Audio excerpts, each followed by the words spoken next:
Kremlin.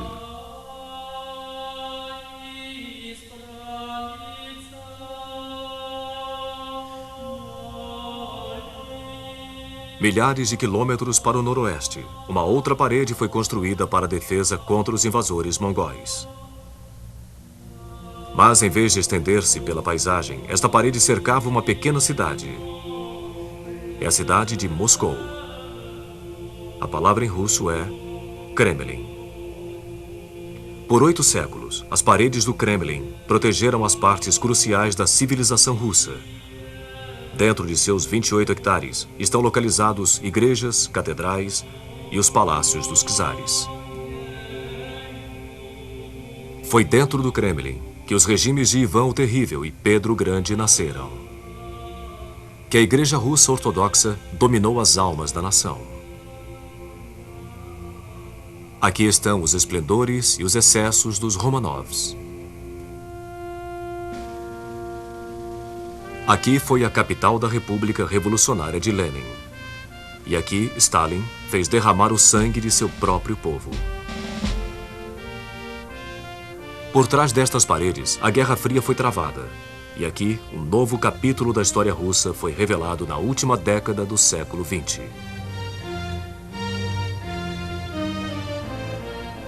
Todo o enredo da história do povo russo está incorporado pelas torres e cúpulas deste complexo.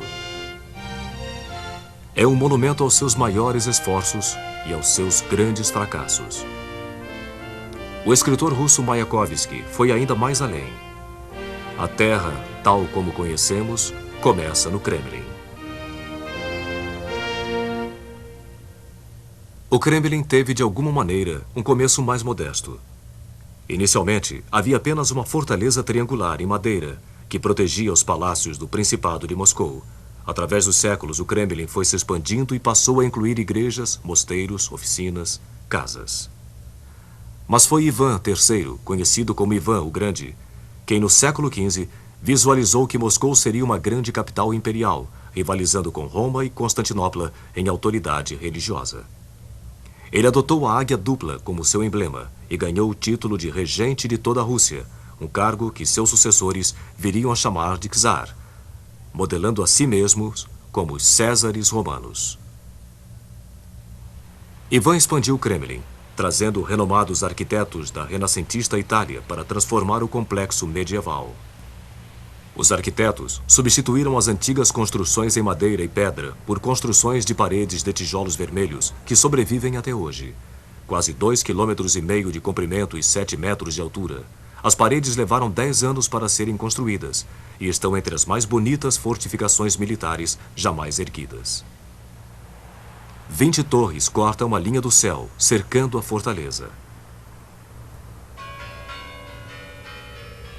Uma das torres é a do portão Spassky, considerado até hoje a majestosa entrada principal do imponente Kremlin. A história conta que quando Napoleão marchou triunfante pelo portão Spassky, seu chapéu de 3 pontas tombou, prevendo o mortal fracasso que seus soldados sofreriam em sua retirada de Moscou. Menos da metade dos seus 600 mil soldados sobreviveu ao inverno. Centenas de canhões que foram abandonados na neve hoje estão expostos desafiadoramente pelas paredes do edifício conhecido como Arsenal.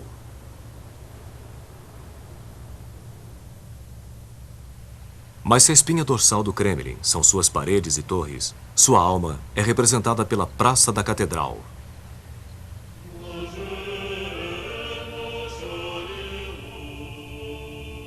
Ivan o Grande autorizou a construção de 3 magníficas catedrais para formar o centro da Rússia Ortodoxa. A imensa Torre do Sino acrescentou um ponto de referência para a Praça da Catedral e para toda a cidade.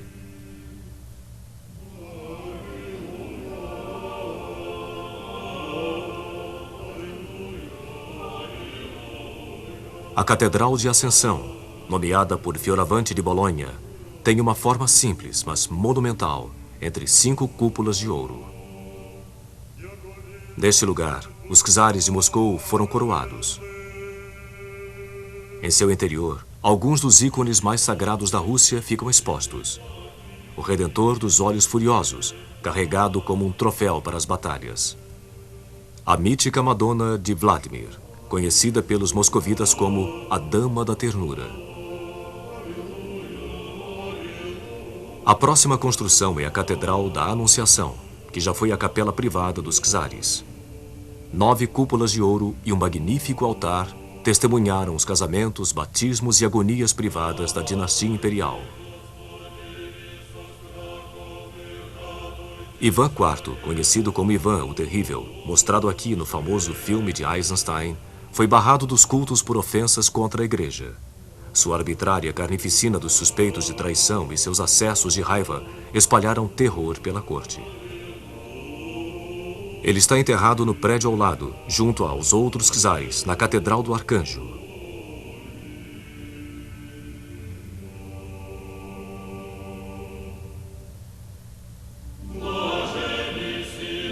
Seu túmulo se encontra ao lado do de seu filho, que foi morto por Ivan com suas próprias mãos.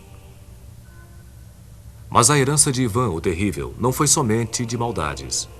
Ele fez construir a Catedral de São Basil, bem próxima do lado externo da parede do Kremlin. 9 fantásticas cúpulas se encontram sobre a Praça Vermelha.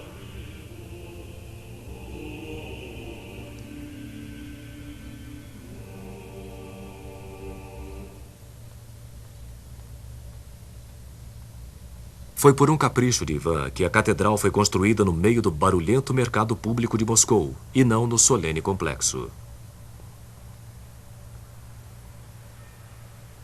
O Kremlin testemunhou os excessos dos czares em meio à riqueza de seus palácios. Enquanto do lado de fora de suas paredes, servos e camponeses russos enfrentavam uma situação de miséria, a corte dos czares superava as capitais imperiais da Europa. Um visitante, ao ver o Kremlin pela primeira vez, comentou: horizontal e verticalmente, torres e cúpulas, pontas, cones, estruturas em espiral preenchem toda a vista. Deve ter sido invenção de Dante quando chegou aos céus russos.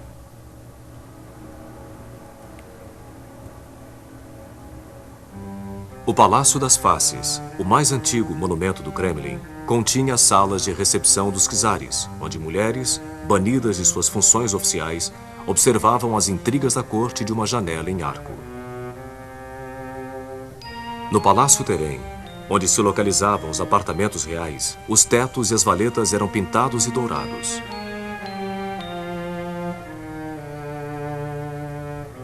Neste palácio, o jovem czarevich Pedro, o primeiro Romanov, presenciou o assassinato de sua família. Com apenas 10 anos de idade, ele foi forçado a dividir o trono com seu meio-irmão, literalmente um duplo trono, enquanto sua meia-irmã, Sofia, discretamente passava instruções para o jovem czar.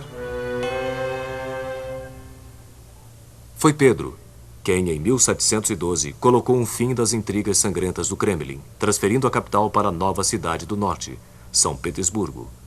Mas o Kremlin permaneceu uma casa longe de casa para os Romanov. Durante os 2 séculos seguintes, os antigos palácios foram reunidos no Grande Palácio do Kremlin, que se tornou a peça magistral da corte imperial. Ambientes para recepção pública foram construídos em larga escala para impressionar os visitantes ilustres. Somente o St. George Hall mede 65 metros de comprimento. Mais intimistas, mas não menos opulentos, são os quartos privados do palácio, onde os Romanov satisfaziam seu lendário apetite para as artes decorativas. Muitos dos tesouros do Kremlin eram eventualmente expostos no Museu Imperial, conhecido como The Armory, onde os esplendores da corte foram cuidadosamente restaurados, mesmo durante a era da dominação soviética.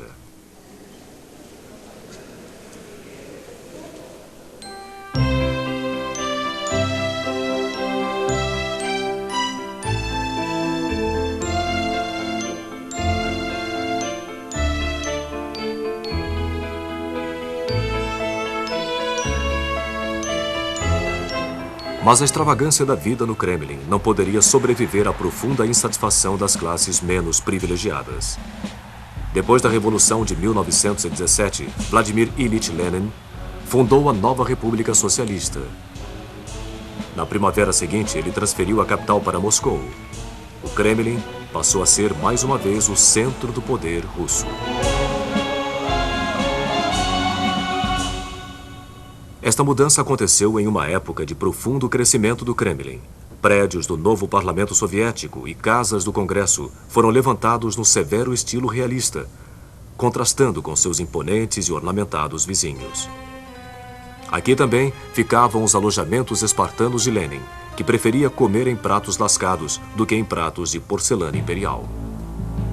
Em mãos soviéticas, o Kremlin foi transformado em um diferente tipo de monumento, não para atender às riquezas da corte, mas para servir ao poder do Estado comunista. A estrela vermelha substituiu a dupla águia dos czares. Bustos de Lenin substituíram os ícones dos santos. E a tumba onde Lenin foi embalsamado se tornou um lugar de peregrinações sagradas para seus seguidores. Mesmo hoje em dia, quando os russos repudiam seu passado soviético, eles não rejeitam o Kremlin. É a história de nosso Estado. O Kremlin sempre foi o centro político, cultural e espiritual do país. Para mim, o Kremlin é sagrado. É a história do Estado da Rússia, o qual existe e vai sempre existir, independentemente das comoções que podem vir a acontecer e a sacudi-lo. Nós realmente amamos este lugar, eu em particular. Eu trouxe minha filha para mostrar a ela quão esplêndida nossa terra é, para contar a ela o que nós vemos, o que nós sabemos e o que nós lembramos. O Kremlin continua a cativar o coração do povo russo, não somente por sua beleza, mas pelo que ele carrega de verdade, suas memórias e esperanças.